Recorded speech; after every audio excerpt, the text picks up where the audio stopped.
Hello and welcome to the FIFA World Cup coverage 2018 on Rajya Sabha television. I'm Frank Rausen Pereira. Big disappointing day as far as the South Americans were concerned. Yesterday, South Americans out of the World Cup. It's now going to be an all-European affair from now on at the World Cup 2018. With me in the studio, Nilanjan Datta, senior sports journalist, and Jyoti Ann Barrett, former Indian national player. Jyoti, thoughts on last night's games? It's so unpredictable. This World Cup has probably been the most unpredictable World Cup. Nilanjan? I had foreseen both the teams winning. All right, then. Let's see what he foresees for today. In today's first match, of course, Harry Kane's England will be up against Sweden. Sweden has a strong defence, but the match will be a tough test for the side as they are up against a team which has Harry Kane, the man leading the Golden Boot race. For England, this is a big game, their biggest on the world stage in over a decade.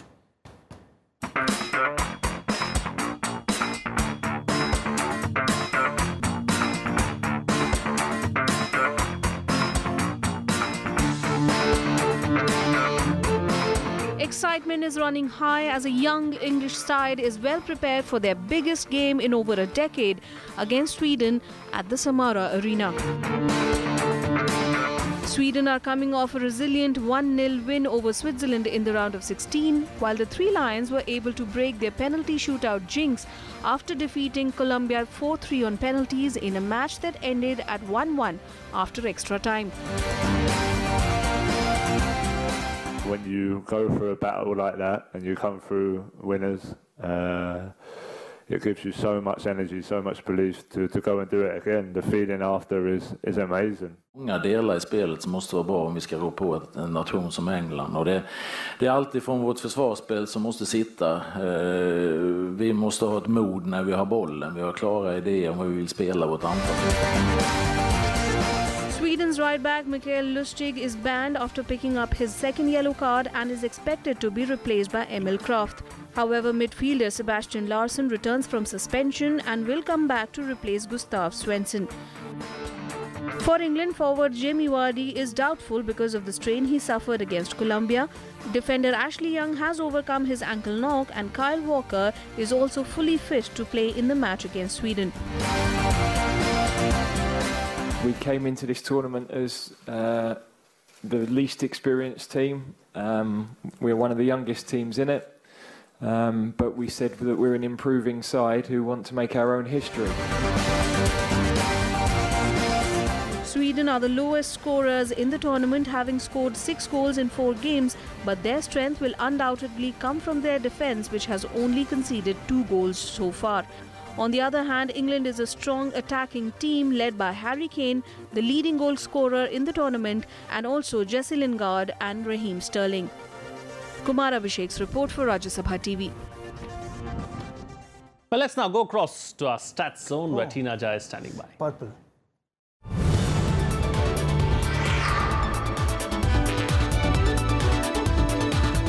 Thank you, Frank. Welcome to the Stat Zone. I'm Tina Jha. So who will join France and Belgium in the Russia 2018 semi-finals? The picture will be clear later tonight. The first quarter-final today will be played between Sweden and England. Neither side needs to be told about the significance of this quarter-final because they have not made it this far at a FIFA World Cup for almost a quarter of a century.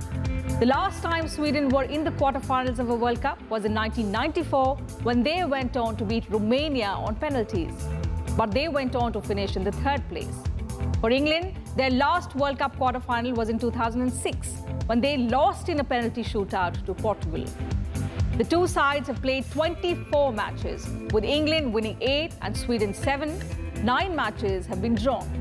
But this will be the first time England and Sweden face each other in a World Cup knockout stage. In World Cup history, the two have played a couple of draws in the group stage, 1-1 in 2002 and 2-2 in 2006. England will be looking towards its captain, Harry Kane, to lead from the front tonight. Sweden too will be looking towards its captain, Andreas Granqvist. Harry Kane is the Golden Boot frontrunner this World Cup, having scored 6 goals so far. He's played 27 matches for his country and scored 19 goals. Granqvist, on the other hand, has played as a centre-back in 76 matches for Sweden, scoring 8 goals. And here's something interesting for you. Granqvist has delayed meeting his newborn daughter, even if it means extending his World Cup dream at England's expense. So the thirst for the win is, of course, there. So let's see who prevails tonight. Before we see who prevails tonight, let's take a look at the possible starting lineups as far as these two teams are concerned. England on our screens, if we can have it now first. Pickford in goal, Walker, Stones, Maguire and Trippier will make up the back four. Loftus-Cheek, Henderson, Lingard and Rose the midfield, and we'll have Kane and Sterling up front for England. Let's take a look now at the other teams. Sweden on our screens right now. Olsen in goal, Kraft, Lindelof, Granqvist, Augustinsson and Claesson will make up the back four. Ekdal, Larsson and Forsberg will make up the midfield as well, and Toivonen and Berg will make up the forward line. Let's take a look now at the formation as far as England is concerned. A 3-5-2 kind of a formation for England. 3 defenders, 5 in midfield and 2 options up front. Let's now take a look at the other teams. Sweden on our screens, most likely to play a traditional 4-4-2 kind of a formation. 4 at the back, 4 in midfield and 2 strikers up front. Jyoti, England versus Sweden, 2 European outfits playing for a spot in the semi-final. What can we expect here? See, looking at their head-to-head, they seem to be very, very close. You know, it's been touch and go with both teams. I feel today it's going to be a matter of Sweden defending. You know, we've seen them do that well through the tournament. How they defended against Germany in that game, you know, I still can't get that out of my head. You know, they defended for 90 minutes against the German side. They just kept pressing, And they did it really well, except for, you know, a last-minute free kick that they gave away. But they're disciplined in their defense. And if they can sort of park the bus today, I feel it might be difficult for England to find a way through. But, yeah. Is it going to be a technical game, a tactical game, do you think, Nilanjan, or is it going to be free-flowing? The waiting game, in fact. Both teams preferably play 4-4-2. Similar kind of teams, very hard to break down. Sweden, who prefer to play the direct football. People speak about the defensive tactics of Sweden, but can England attack? They have not been tested so far in this tournament. The only test they had was a reserve bench of Belgium, which they lost. And against Colombia, Colombia never wanted to play. So England have never been hit back. So this is perhaps the first test, real test, which they will be facing in this World Cup. We expected a test against Colombia. They were not tested at all. And Sweden have had England's number in the past. Absolutely. Past doesn't matter. See, past, you take inspiration from that. But on this specific day, I'm not very much someone who'd be diving deep into the history, what suggests. But it adds the confidence and plays in the minds of the players. Okay, we have not lost to this team ever. Sure. Let's take a look at the players to watch out for in this particular game. Top of the list is Harry Kane, 24 years of age, 27 matches, 19 goals. He's been impressive going into this tournament, and he's been impressive through the tournament as well. How is he going to fare against top quality defenders like the Swedes have? See, I think for a striker, the most important thing is confidence, and that's something that he has right now. He's riding high on confidence, and also he's carrying with him this sense of responsibility for this team, you know, and he's doing it pretty well. He's not crumbling under that pressure of, you know, taking this team through. So that's a positive for England. You know, if he's been in form, so I can expect him to cause some trouble for Sweden today. And talking about his opposite number, you know, someone he's going to be going up against, Granqvist, the defender as far as Sweden is concerned. Do you believe he has to be at the top of his game today? Absolutely, he has been. In fact, the leader defending, as I always say, is all about teamwork. They would be defending all throughout. The match can go into penalties. Sweden, I won't be surprised if they're already looking at the penalties from right now. They would be trying to drag it as long as possible, trying to frustrate England, the defensive tactics, and England need to be patient. If they are impatient, that's where Sweden will catch them unaware. Andreas Granqvist on our screens right now, 33 years of age, 76 matches, 8 goals for him. Jyoti, if you look at some of the other players, as far as England is concerned, who do you believe has to step up their game today? Definitely Sterling. He's someone who we've seen him his quality in the English Premier League. I know that's a different ball game, but he has the capability as a striker to do a lot of damage, and he makes those runs. He's a smart player. He's just not seeming to time it well, or he's not clicking with his midfield. There's something off there, but I feel that if he can step up and be with Kane, be on the same page, and they can work together up front, that would be a huge boost for them. Kane has not got the support as yet.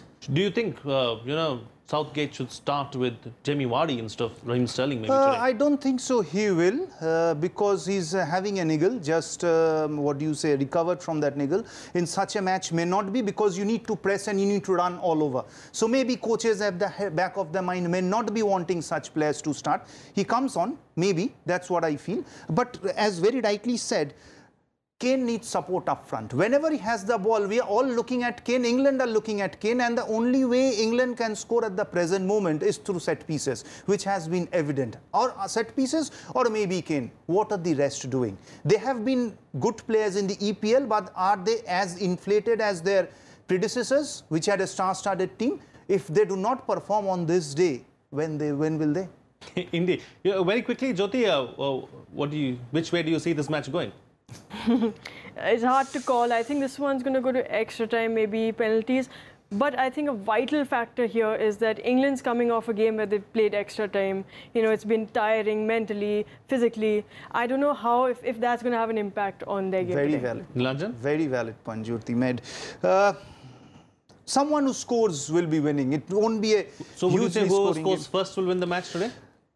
Maybe yes, maybe no. It's a 50-50, anyone's game. Okay, Anyone it's a 50-50. can grab it. It's anyone's game. We'll just wait for a few more minutes and then we'll know exactly which way the match goes. Let's talk about the other match, the late start, 11:30 p.m. here in India. Host Russia will meet Croatia in the other quarterfinal tonight. Both teams have surprised many with their aggressive play in the tournament. Croatia is unbeaten so far, while Russia defeated Saudi Arabia and Egypt with big margins. With massive crowd support on home soil, can Russia extend their dream run?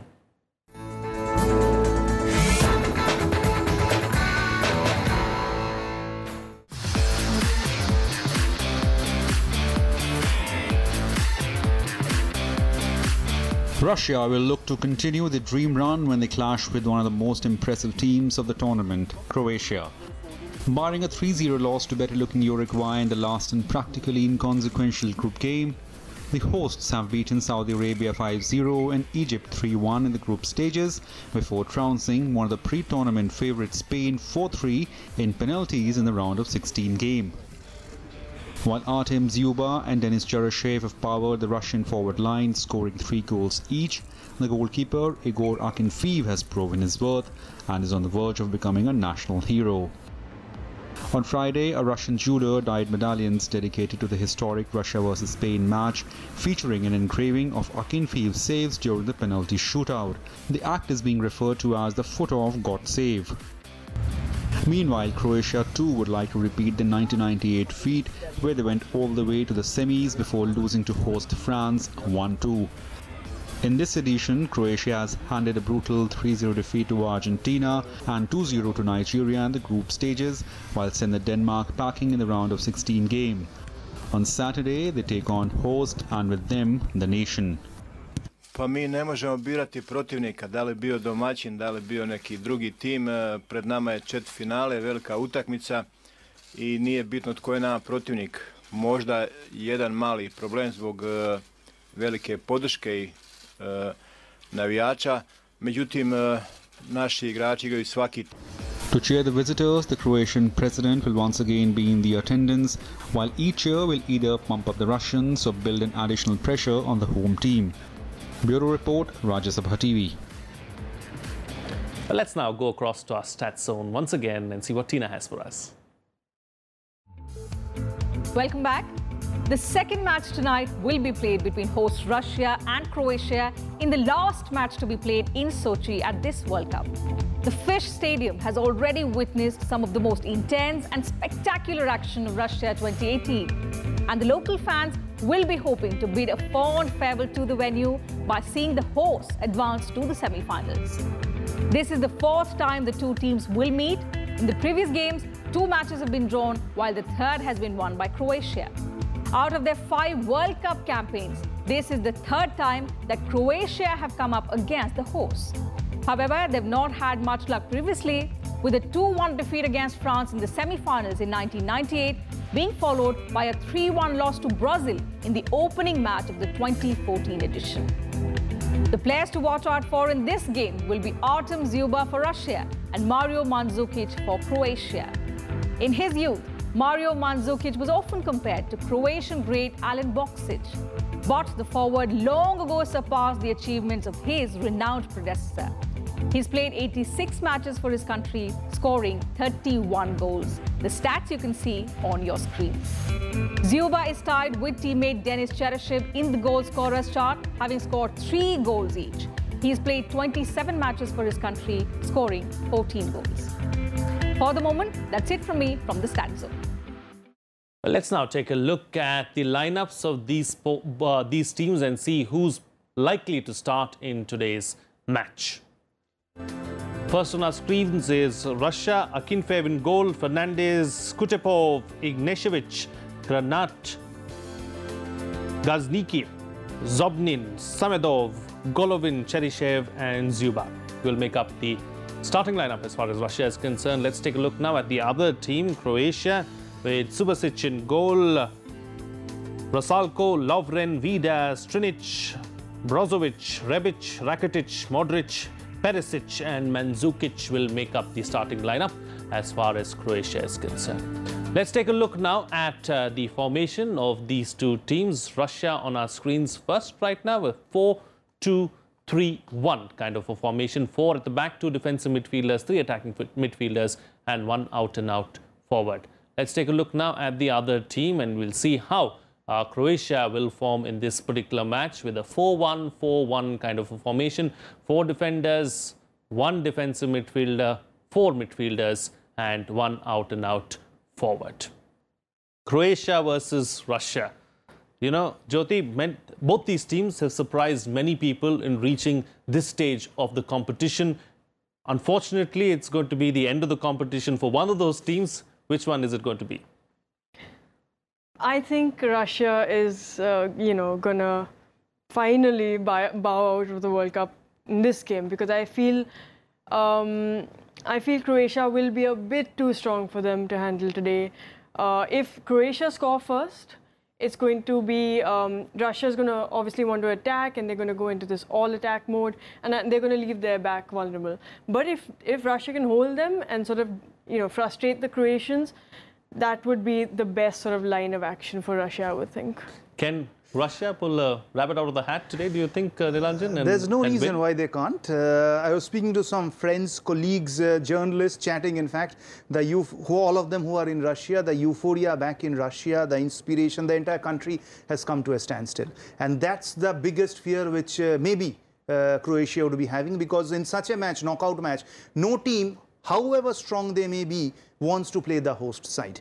The cheering, the decibel levels should be maddening, and the longer game progresses with the score line staying 0-0, Russia would be fancying. So Croatia are playing 12 or 13 and not 11 on the field, with the home support probably bringing onto the pitch is what Nilanjan is suggesting. But Jyoti, as far as Russia is concerned, their goalkeeper Igor Akinfeev has been extremely good. He is also led from the front. He's going to be a big man to watch out for today, isn't he? Yeah, that's a great boost for a team. To have a goalkeeper who's so confident and is in form and is stopping almost everything. He's just come off a penalty shootout, which he's also won. Both teams actually come off a penalty shootout. It's a huge boost with because the keeper is, I would say, the fulcrum. If your keeper's there and you have confidence in your keeper, the whole team is confident. So with someone like him in goal, they're definitely going to have a lot of confidence going up. Talking about confidence, Luka Modric seems to be confident as well. He's also taken his team on his shoulders and he's played well thus far in the tournament. The ringmaster? Indeed, the ringmaster, the playmaker, probably the best playmaker that we've seen in this tournament. In this World Cup. Till now, without any doubt, the ringmaster, omnipresent everywhere. The amount of space and the operational vision, peripheral vision, everything which he has displayed in this World Cup. Most importantly, winning most of the second balls in the midfield, which gives him the chance and Croatia that edge to go into the counter-attack. He's almost initiating, but someone I need to make a mention, Rakitic has very silently played his role. Yes, he has. People may have been thinking, oh, he's playing the supporter's role, but he's as equivalent, as effective as Luka Modric is. Together, they are perhaps the best two combining midfielders at the present moment in this World Cup so far. Your call on the scoreline today? I believe Croatia would be pulling it. And Jyoti? I would say Croatia winning 2-0. Okay, Croatia 2-0. Maybe even 3-1 as far as Croatia is concerned is what I'm saying. On that note, we'll slip into a short break. On the other side, we'll take a look at last night's matches. Stay tuned. We'll be right back.